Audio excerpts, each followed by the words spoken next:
दोस्तों, एक तरफ अमेरिका अपने सैनिकों को मिडिल ईस्ट में जहां उनके मिलिट्री कैंप बने हैं वहां से वापस बुला रहा था, तो वहीं दूसरी तरफ अपनी लगातार हो रही थूथू से बचने के लिए और साख बचाए रखने के लिए उसने एक बड़ा एयरक्राफ्ट कैरियर मिडिल ईस्ट की तरफ भेज दिया था, जिससे कम से कम ये रहे कि अमेरिका भागा नहीं है। लेकिन ये जैसे ही एयरक्राफ्ट कैरियर वहां तक पहुंचता, तब तक अमेरिकी सैनिकों के सरेंडर और रोते बिलखते हुए तस्वीरें सामने आ गई। क्या कुछ हुआ वो आपको दिखाऊंगा तो दिखाऊंगा ही। इसके साथ साथ एक और खबर आपको दिखाने जा रहा हूं। अमेरिका मुरीद होता हुआ, ट्रंप मुरीद हो रहे हैं भाई साहब ईरान के। कह रहे हैं कि ईरान में तो सब कुछ ठीक ठाक है जी। ये बयान अपने आप में बहुत बड़ा है, ऐसे वक्त में जब 2 दिन पहले तक ईरान पर हमले की धमकी डोनाल्ड ट्रंप दे रहे थे। क्या डोनाल्ड ट्रंप ने ईरान के सामने सरेंडर कर दिया है? खबर यही नहीं, इसके आगे की दिखाऊंगा कि एक रिपोर्ट निकल कर आई कि कैसे भाड़े के लड़ाकों को ईरान में उत्पात काटने के लिए रखा गया था। करोड़ों तोमान दिए गए। जी हां, एक दो नहीं, करोड़ों तोमान दिए गए। हर चीज का रेट तय था और इनकी पोल खुल गई। किसने दिए वो देखिएगा। और जब तक घर का व्यक्ति ना हो तब तक कैसे आपका बेड़ा गर्क हो सकता है मैं बताऊंगा। मैंने कहा था ना, ये अमेरिका और इजराइल को यूं ही जिम्मेदार मत ठहराइए। ईरान के कुछ लोग भी थे जिसमें शामिल थे। अब वो आदमी एक्सपोज हो गया है कि कैसे ईरान को अमेरिका और इजराइल के सामने गिरवी रखने के लिए तैयार है वो व्यक्ति जो दंगाइयों को लगातार भड़का रहा था। बहुत सारी खबरें दिखाने जा रहा हूं। नमस्कार, मैं हूं प्रांजल गौतम और आपको दिखाने जा रहा हूं मिडिल ईस्ट की वो सबसे बड़ी खबर है जिसने तूफान ला दिया है। लग रहा था इस बार तो युद्ध होकर रहेगा, होकर ही रहेगा, लेकिन इन सब के बीच एक वीडियो आ गई। पहले वो वीडियो देखिए, क्या वीडियो है।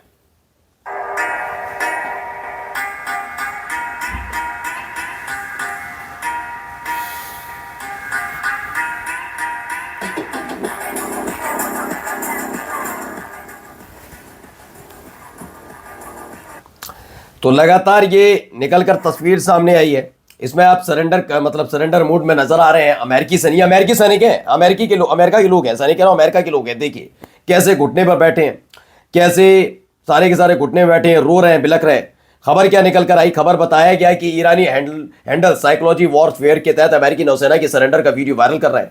दरअसल ये जनवरी 2016 में हुआ था, यानी सोचिए चल रहा है 2026 और महीना भी जनवरी।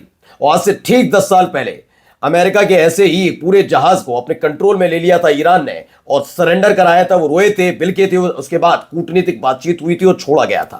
तब दावा किया गया था ये गलती से ये वाला जहाज ईरान के क्षेत्र में आया था बिना परमिशन के, इसीलिए इनको पकड़ा गया था। वो बात अलग है कि ईरान ने बाद में छोड़ दिया। ये वीडियो क्यों वायरल हो रही, तो उसके पीछे की कहानी जरा इसमें छिपी हुई है, जरा समझिए। ये एक वीडियो है, जरा वीडियो ये भी देखिए।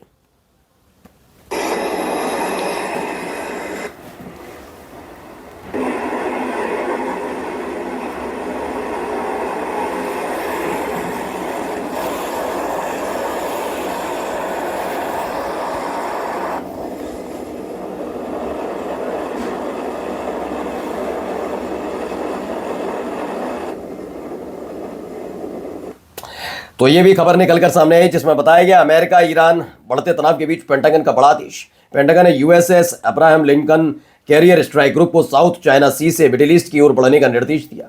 यह कदम क्षेत्र में बढ़ते तनाव के बीच अमेरिकी सैन्य तैयारियों का संकेत माना जा रहा है। ये है। चलिए अगली खबर दिखाता हूं, जहां एक तरफ ये हो रहा है तो ट्रंप ने सरेंडर कर दिया। सरेंडर क्यों कह रहा हूं, जरा सुनिए, भाषा चली सुनिए।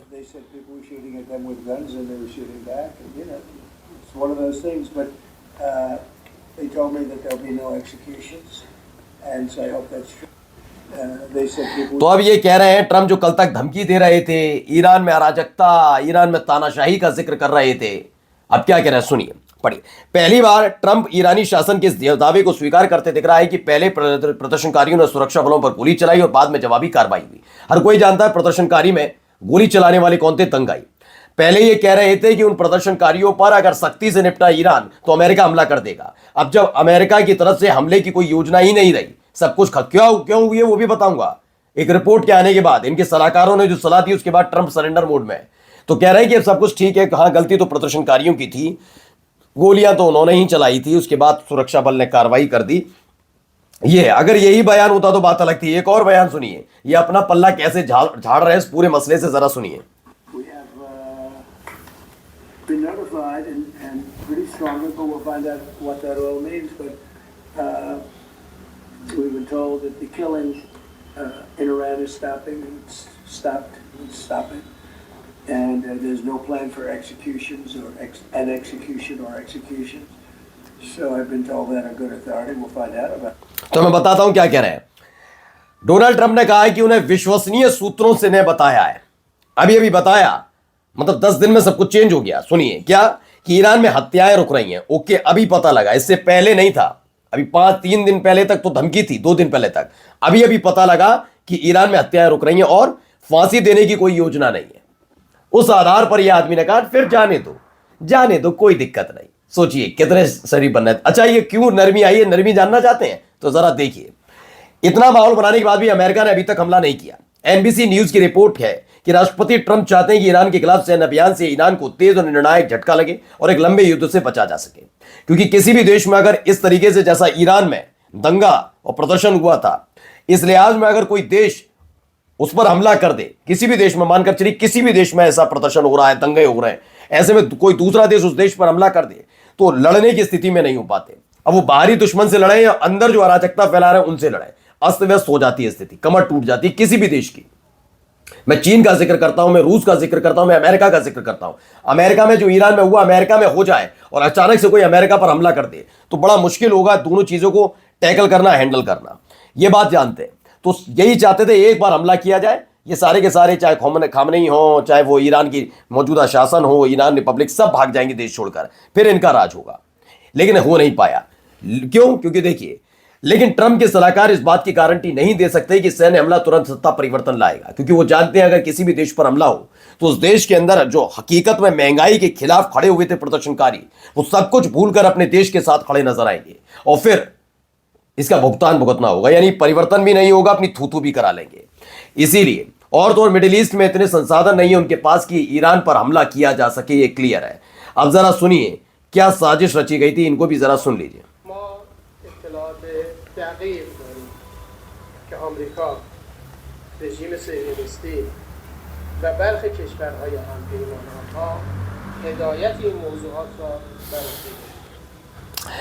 तो ये ईरान के रक्षा मंत्री हैं, उन्होंने कहा कि हमने एक ऐसे व्यक्ति को गिरफ्तार किया है जिसने लोगों की हत्या के लिए $6000 लिए थे। अमेरिका और मोसाद की एक बैठक पड़ोसी देश में हुई जहां ईरान में विनाशकारी कृत्यों के लिए दरें निर्धारित थी। क्या क्या था? अगर किसी की हत्या कर दोगे, किसी ईरानी की हत्या कर दोगे इस प्रदर्शन के दौरान तो 50 करोड़ तूमान मिलेंगे। किसी गाड़ी को जला दोगे तो 20 करोड़ तूमान मिलेंगे। पुलिस स्टेशन को फूंक दोगे तो 8 करोड़ तूमान मिलेंगे और किसी भी प्रकार के उत्पीड़न या शांति फैलाने के लिए 1 करोड़ तूमान मिलेंगे। यानी हर एक व्यक्ति 50 करोड़ तूमान का भुगतान करने का अर्थ है कि उद्देश्य सिर्फ हत्याएं करवाना था, अराजकता फैलाना था। दरअसल इन्होंने एक व्यक्ति को गिरफ्तार किया जिसे 90 करोड़ तूमान यानी $6000 मिले थे। उसने पूरी कहानी खोलकर रख दी, एक एक रेट। अब समझ गए, ये महंगाई के खिलाफ प्रदर्शन नहीं था। मैं ये नहीं कह रहा ईरान की सरकार बहुत अच्छी है, होता है, हर सरकार में प्रदर्शन होते हैं, तमाम चीजें, लेकिन प्रदर्शन की आड़ में जो दंगे कराए जा रहे थे वो किस लेवल पर थे, अब समझिए। जरा इनको भी सुनिए ये क्या ज्ञान दे रहे हैं, जरा ये भी ऐसे ही लोग होते हैं।